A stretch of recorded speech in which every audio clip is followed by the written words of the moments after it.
안녕하세요. 키워드 클래스 시간입니다. 오늘은 메타코그니션에 대해서 이야기를 해보려고 합니다. 메타코그니션, 조금 생소한 말 같은데요. 메타인지 이렇게 얘기하면 아마 그래도 조금 귀에 익숙하지 않나 싶어요. 요즘처럼 메타라는 말이 많이 들렸던 시대가 또 있을까 이런 생각도 해봅니다. 페이스북을 메타로 메타 플랫폼스라는 이름으로 또 바꾸기도 했고, 또 우리 코로나 시기에 메타버스라는 용어가 나와서 이게 뭐지? 타는 버스인가? 뭐 새로 나왔나? 뭐 이런 우스갯소리도 하기도 했었어요. 메타라는 사전적인 의미부터 생각을 한번 해보려고 합니다. 메타는 뭐뭇을 넘어서 또 뭐뭐와의 사이, 뭐뭐에 대하여 뭐 이런 여러 뜻으로 해석이 되고 있어요. 접두사로 어떤 단어 앞에 메타라는 말이 이렇게 붙게 되면 여러 이제 의미들이 만들어지게 됩니다.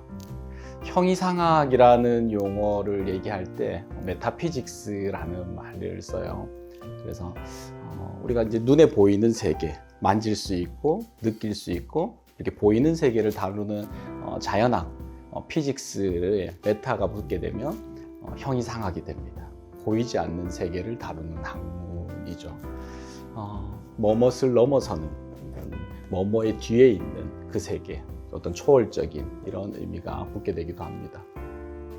뭐뭐와 사이에 있는 이런 뜻도 있어요. 그래서 의과대학 시절에 메타카팔본이라는 본을 배웠어요. 손가락에 뼈가 엄청 많아요. 그래서 이거 하나하나 뼈들을 이름 외운다고 힘들었는데 그 당시만 해도 그냥 메타카팔이 하나의 단어로만 이렇게 생각했는데 이번에 메타코그니션, 메타인지에 대해서 공부를 하면서 다시 그 단어가 이렇게 떠올라서 생각해 보니까 거기서의 메타도 그 메타였구나 이런 생각도 해보았습니다. 카팔이 이제 손목이라는 뜻인데요. 손목, 손가락 그 사이에 있는 뼈 이렇게 해서 메타카팔, 그 사이를 연결해주는 그 사이라는 의미가 또 메타에 있기도 합니다. 이 의미는 뭐 여러 가지로 또 생각해 볼 수 있는 영역이 있어요. 우리 은유라고 하는 메타포라는 게 있습니다. 학생 때 우리 내 마음은 호수요. 당신을 향한 나의 마음을 어떻게 할까? 시인은 엄청 고민했던 것 같아요. 그런데 내 마음은 호수요 라는 단어로 그대 어서 노저오, 뭐랄까요? 그 시인의 대상을 향한 그 사랑이 호수라는 그 단어 하나로 내 마음과 호수, 전혀 상관이 없어 보이는 단어가 연결이 되면서 그 마음의 그 본질적인 부분을 우리에게 딱 전달해주는 그런 역할을 하기도 합니다. 은유에서 보이는 메타포, 뭐 이런 의미도 있습니다. 메타의 또 다른 의미 중에 하나가 뭐뭐에 관하여, 뭐뭐에 대한 뭐 이런 뜻도 있어요. 우리가 카메라로 사진을 이렇게 찰칵 찍잖아요. 핸드폰에도 정말 수많은 사진들을 아마 찍어 놓고 보고 하실 거예요. 내가 찍고 내가 만족해하는 사진 이렇게만 한다면 큰 문제가 없는데 실제 지금 인터넷상에서는 수많은 사진들이 데이터화되어서 돌아다니고 있습니다. 이 사진이 누가 찍은 건지 어디서 찍은 건지 어떻게 찍었는지 알 수가 없어요. 그런데 우리가 핸드폰 사진 안에 들어가서 그 상세 내역을 이렇게 보시면 언제 어떤 장소에서 또 어떤 픽셀로 또 어떤 감도를 가지고 찍었는지에 대한 상세 자료들이 쫙 이렇게 우리도 모르게 나와 있습니다. 우리는 실제 거기까지 잘 보진 않지만요. 향후에는 정말 너무나 많은 데이터가 있어서 그 출처를 밝힌다든지 뭐 저작권에 대한 부분이나 이런 것들로 인해서 그 정보에 대한 정보, 데이터에 대한 데이터 이런 얘기들을 할 때 메타데이터라는 용어를 씁니다. 뭐뭇에 대한. 강의를 준비하면서 책도 보고 이렇게 했어요. 도서관에서 빌려왔는데요. 책에 보면 이런 거 정확한 용어가 생각이 안 나서 실제 이렇게 보여드립니다. 제 서재에도 책이 있지만 저 책은 그냥 널브러져 있어도 별 문제가 안 돼요. 제가 어디 있는지 다 알고 내용도 알고 있으니까. 그런데 책이 수백만 권 있는 큰 도서관에서 정리가 되어 있지 않고 책들이 막 널브러져 있다고 하면 정말 도서관의 기능을 할 수 없을 거라 생각합니다. 오히려 더 많다는 게 혼란만 가져주고 그 안에서 좋은 책을 발견한다는 것은 정말 사막에서 물을 찾는 것 같이 어려운 일이 되지 않을까 싶어요. 그래서 이렇게 별것 아닌 것 같지만 요 내용만 쳐서 봐도 이 책의 제목은 무엇이고 저자는 누구인지, 어떤 서적에 분류될지, 뭐 인문학 서적인지 소설인지 이런 것들을 다 웬만한 정보를 볼 수가 있게 됩니다. 이런 부분들이 이제 메타데이터라고 합니다. 데이터에 대한 데이터. 메타는 이처럼 여러 가지 이제 의미로 사용되기도 합니다. 오늘 주목하고자 하는 부분은 그럼 메타의 코그니션, 그런 초인지라고 하는 부분들은, 인지에 대한 인지는 그럼 인지를 넘어선 인지는 어떤 의미일까에 대해서 생각을 해보려고 합니다. 메타인지를 누가 제일 먼저 그 용어를 썼을까? 이 부분에 대해서는 미지수인데요. 그런데 그런 의미를 사용한 부분들은 벌써 2500년 전인가요? 우리 소크라테스가 너 자신을 알라라는 말을 했어요. 뭐 아시다시피 그게 소크라테스가 직접 한 말은 아니고 델포이 신전에 있는 용어에 대해서 언급을 한 내용인데, 너 자신을 알라라고 했을 때 소크라테스가 전달하고자 했던 메시지는 너가 사실은 아무것도 모른다는 것, 너의 무지를 알아야 돼 라는 용어로 그렇게 그 말을 썼습니다. 그 배경들을 살펴보니까요, 소크라테스의 친구가 델포이 신전에서 신탁을 받았대요. 그래서 이 세상에서 지금 제일 지혜로운 사람이 누구인가 라는 질문에 소크라테스다 라는 그 신탁이 나왔어요. 그걸 소크라테스가 듣고 나보다 더 지혜로운 사람들이 분명히 있을 것 같은데, 또 신탁은 틀리지가 않으니 그걸 점검해 봐야 되겠어, 증명해 봐야 되겠어 해서 세상에 지혜로운 사람들을 찾아다녔다고 합니다.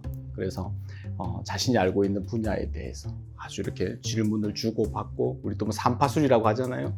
이 얘기를 꺼내기 위해서 막 이야기들 주고받는데 소크라테스가 생각하기에는 이 사람이 잘 모르는 것 같더래요.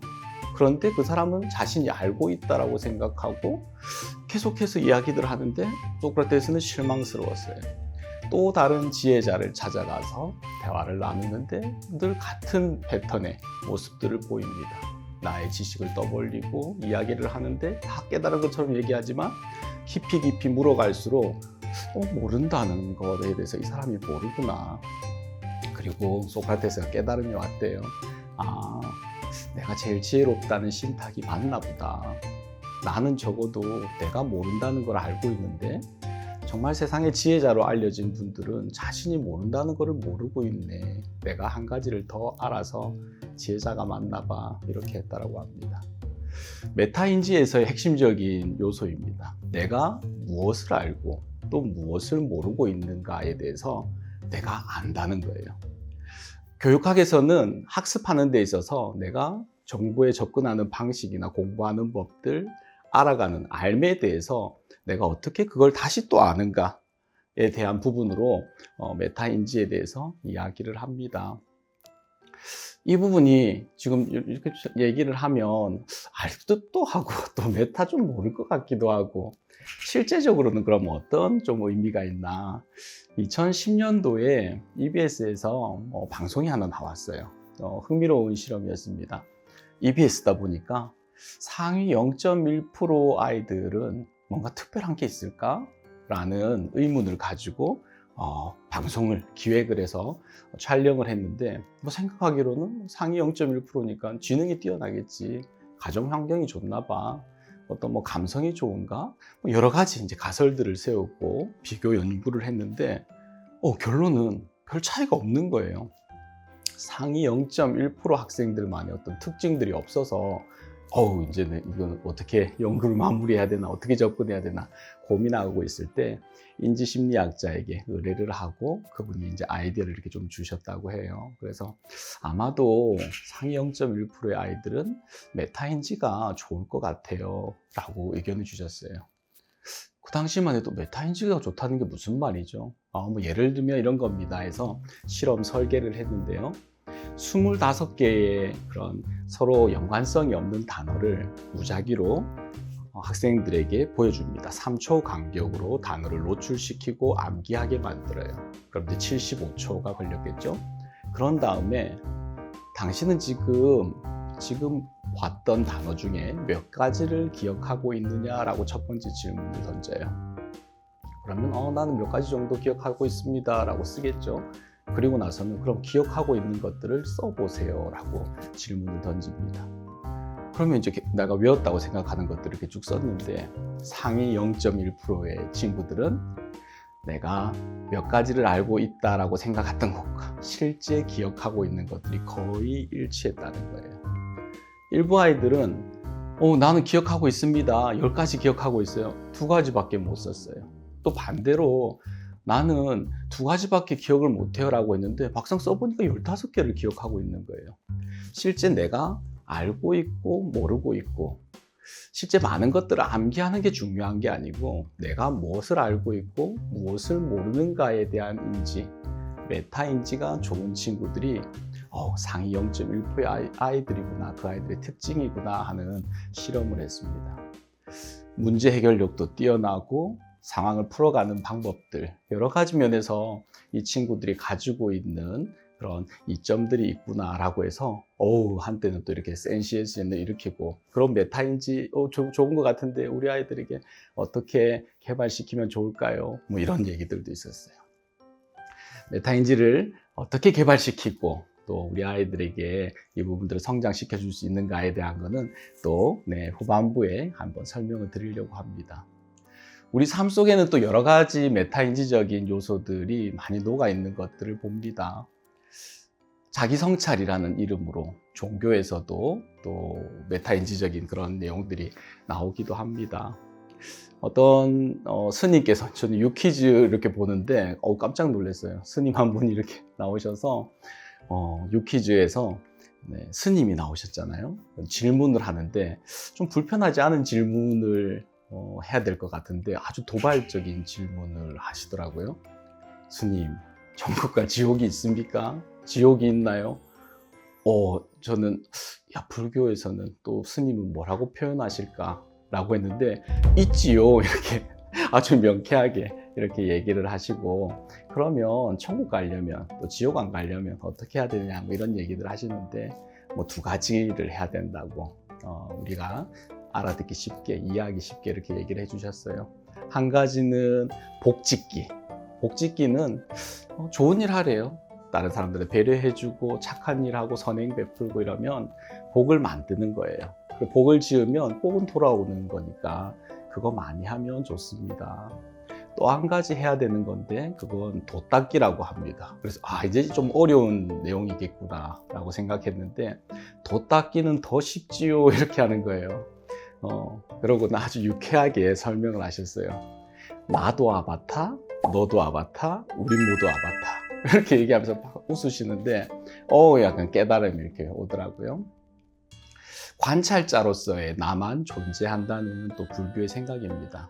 우리가 어떤 대상에 대해서 너무 집착하다 보면 그런 집착이 괴로움을 낳게 되고 그래서 본질과는 더 멀어지게 될 때가 많은데 내가 지금 희노애락을 경험하고 있지만 이걸 경험하는 게 나가 아니고 나의 아바타가 경험하고 있다라고 생각하고 나는 그걸 관찰하는 존재야 라고 인식하게 된다라고 하면 어떨까? 내가 지금 불편해하는 어떤 주제의 사람이 있어요. 그 사람도 나를 왜 이렇게 힘들게 하나? 저 사람 도대체 왜 저래? 라고 하는데 아바타구나 라고 우리가 인식을 하고 그를 바라본다면 어떨까라고 설명을 해주시는 것 같았는데 그렇게 인식되는 거구나 라게 이제 돛닦기라는 거예요. 관찰자로서의 나만 존재하다 보니까 실제는 뭐 누가 천국에 가고 지옥에 가고 깨달음을 얻는다는 거는 결국 나가 없어지고 관찰자로의 나로만 이 훈련을 또 이런 돌을 계속 닦다 보면 이런 속세 또 인연의 고리에서 끊어진다 뭐 이런 것들을 알기 쉽게 또 유쾌하게 설명하셨던 것 같아요. 불교에서도 그렇고 또 저는 인도 여행을 가다가 정말 비참한 생활을 하고 있는 분들을 만났는데요. 너무나 표정이 밝고 오히려 저를 걱정해 주는 분들이 있었어요. 왜 저러실까? 겐지지강에 강가라고 부르더라고요. 강가에 화장을 해서 자기가 뿌려지면 이번 생은 너무 고통스럽지만 다음 생에 좋은 걸로 태어날 수 있다는 거예요. 현실에 대한 인식 또 지금 나에 대한 생각을 거기에서 머무르는 게 아니라 다르게 의미를 부여하고 이렇게 떨어져서 보니까 훨씬 더 다른 세계가 펼쳐질 수 있는, 또 이런 것들을 자기 성찰이라는 의미로, 또 초월적인 존재에 대한 부분으로, 또 우리 종교에서도 메타인지적인 요소들을 이야기하기도 합니다. 메타인지는 실제는 우리 삶 속에 이렇게 많이 녹아져 있는 부분들이 있습니다. 그래서 이런 메타인지, 요까지만 얘기하고, 또 아까 공부 잘하는 아이들도 메타인지가 좋다라고 했는데, 그러면 메타인지가 참 좋은 거구나, 여기까지는 우리가 생각해 볼 수 있잖아요. 그런데 요즘 왜 이렇게 메타인지에 대한 어떤 주목을 받는 시대가 되었는가, 또 우리 아이들은 왜 메타인지를 길러줘야만 하는가에 대한 부분들을 생각해 볼 때 시대적인 것들도 고려해 볼 수가 있을 것 같습니다. 정보의 양이 너무 많아요. 정말 상상할 수도 없는 이런 데이터들을 어떻게 다 모으나 이렇게 봤더니, 이제는 그 데이터를 데이터화하는, 우리 컴퓨터 같은 하드웨어 이렇게 하나씩 하드디스크 만들어서 하는, 이 정도로 상상이 안 되잖아요. 정말 많은 어마어마한 양의 정보들이 데이터화해서 가는데, 어떤 영상에서 보니까 그 부분들을 냉각하기 위해서 저희가 우리 컴퓨터 안에서 공기순환으로 좀 열 받은 걸 이렇게 식혀주고 하는 것들이 있는데, 그것처럼 거기에 에너지들이 너무 많이 들어서 그런 디스크들을 바다에 그냥 이렇게 빠뜨리더라고요. 그럴 정도로 많은 데이터가, 이제는 전기로 그걸 시키는 게 힘들어서 바다의 냉각수처럼 사용하는 거죠. 바다에 커다란 탱크를 그대로 떨어뜨려서 찬 바닷물이 열기를 식혀서 그 데이터를 이제 보존하기 위해서 하는 시대를 살고 있습니다. 이처럼 너무나 많은 정보들이 홍수처럼 쏟아지는 시대에는 우리가 그 정보에 대해서 많은 것들을 알고 있다라고 하는, 기억력이 좋다, 학습 능력이 좋아, 그걸 많은 부분들을 내가 더 외우고 있어, 암기하고 있어, 이런 것들이 과연 의미가 있을까 생각해 볼 필요가 있어요. 섹스피어가 햄릿을 쓸 당시만 해도, 그 당시에 영국에 영어로 이렇게 나오는 책이 한 100권 정도 남짓했다라고 합니다. 그래서 섹스피어는 나오는 책을 전부 읽었대요. 영국에서 나오는 모든 책들을 다 읽고 이해하고 소화할 수가 있었던 시절도 있었습니다. 지금은 어떤가요? 상상도 안 되는 느낌이 오시죠? 이렇게 정보가 많은 시대에는 우리가 다 알지도 못하고 알 수도 없는 이 시대에, 그러면 학습에 대한 것도 바뀌어야 되는 것 아닌가?